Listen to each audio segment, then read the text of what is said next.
BuukBug, stories that count. The Littlest Christmas Tree.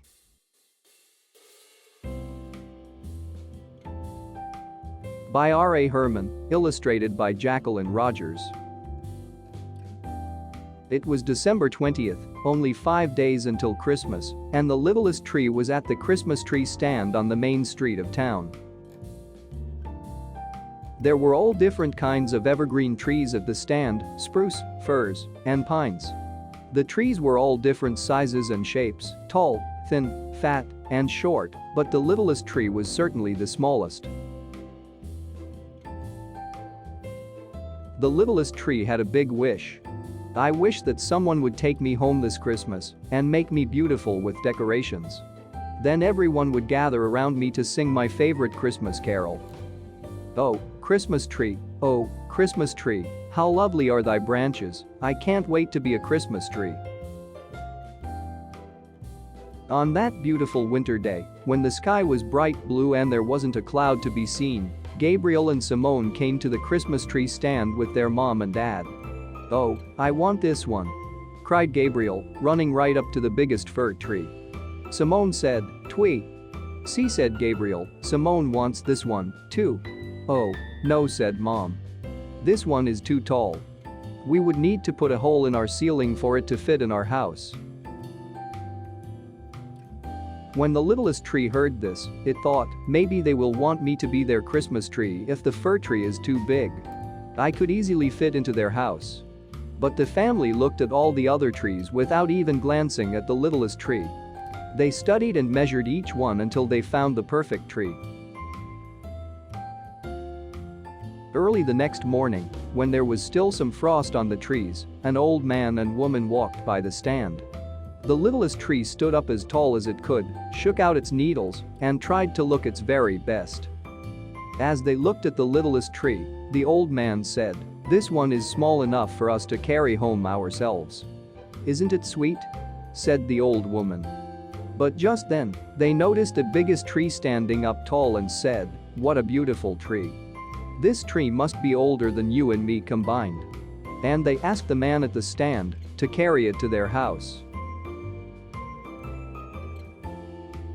The next day was freezing cold, and all the tree's branches were blowing in the wind. Twin brothers came to the stand with their grandma and grandpa. "Let's pick a tree quickly. It is freezing," said Grandpa. "Then we can go, have hot chocolate and warm up."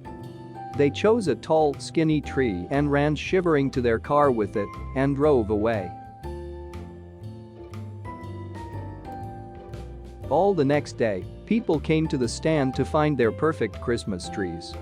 Many people looked at the littlest tree and said that it was cute, but no one took it home. Finally, Christmas Eve arrived. The littlest tree thought, "Oh, dear, tomorrow is Christmas, and I so want to be a Christmas tree. If no one chooses me today, then my wish will never come true." The littlest tree opened its branches as wide as possible and tried hard to be seen. Very few people came to the stand that day. Most people were home baking cookies, wrapping presents, and decorating their Christmas trees. The littlest tree tried singing to cheer itself up. "On the first day of Christmas, my true love gave to me a partridge in a pear tree. I am not a pear tree, and I'm not a Christmas tree yet, either." There were hardly any trees left, and the sky was getting dark quickly. Soon the streetlights came on. A few snowflakes began to fall and started to stick the littlest tree's branches. The littlest tree felt quite beautiful with the snowflakes decorating it. A little icicle formed from one of its branches as the littlest tree began to cry. It felt lonely.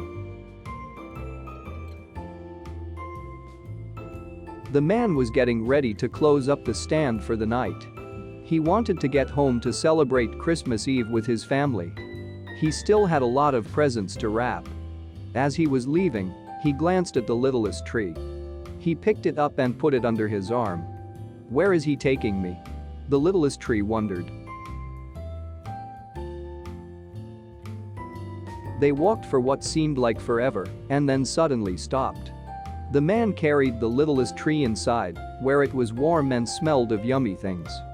The littlest tree looked around and thought, "Oh, this must be a home." A little boy and woman ran up to the man and kissed him. "Merry Christmas," they cried, and the man handed the littlest tree to the boy. "I thought this was the perfect tree for you, Nathan. You can put it in your room and have your very own Christmas tree." Nathan took the littlest tree into his bedroom and found the perfect place for it to stand. The littlest tree stood up as tall as it could. Nathan's mom and dad cooked popcorn and helped Nathan string the popcorn with cranberries to make garlands. They cut out snowflakes and stars from white paper. Then they made a big star from silver foil for the topmost branch.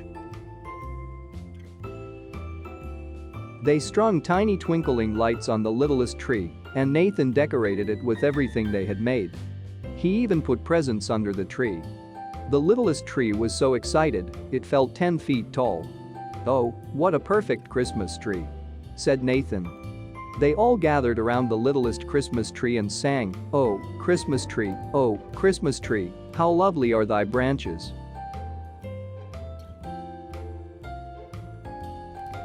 "I am now a Christmas tree," thought the littlest tree. And it was the loveliest and the happiest Christmas tree in the whole world that Christmas, when all its wishes came true.